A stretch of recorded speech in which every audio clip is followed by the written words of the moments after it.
Hi everyone, this is Tony Ray.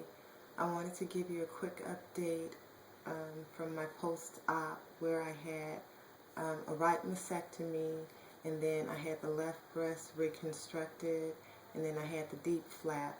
So the update is that I had my post-op appointment and they removed the two bottom drains that were draining from my stomach area, and then the drain in my right boob got ripped out somehow and it burned like crazy. But anyway, I just had to keep it covered with gauze and tape as it drained.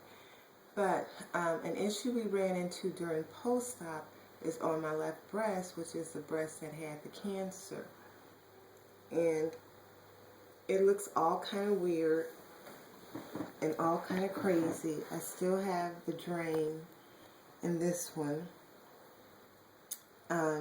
So the doctor has advised me to, there's a lot of, it was really like shining like a crystal ball, and it had got really big, but it wasn't giving off a lot of fluid.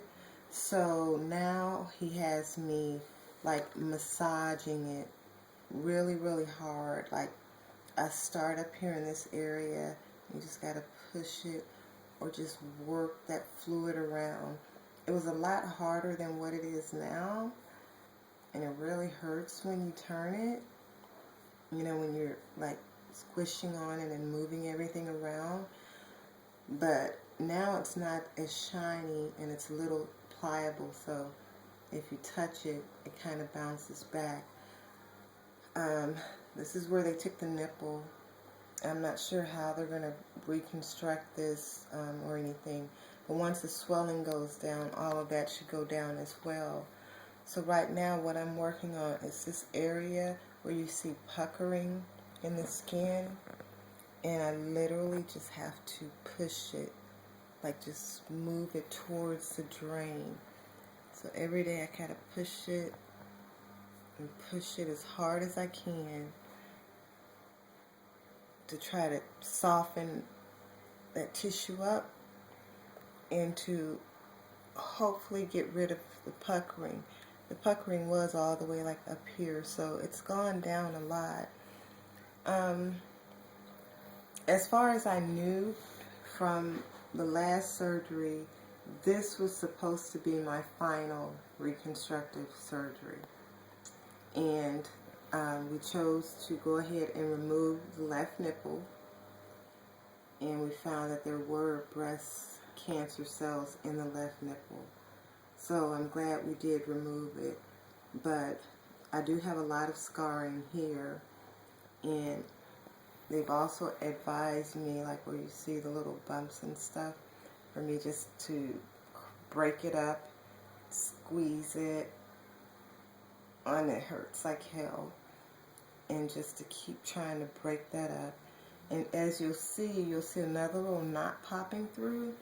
Those are the sutures that are underneath, because not only do I have stitching on top, I have stitching underneath. So there's the drain, and I'm trying to move all the fluid towards the drain. And I'm not sure how everything's gonna turn out, but once it's reconstructed, but it's very painful, and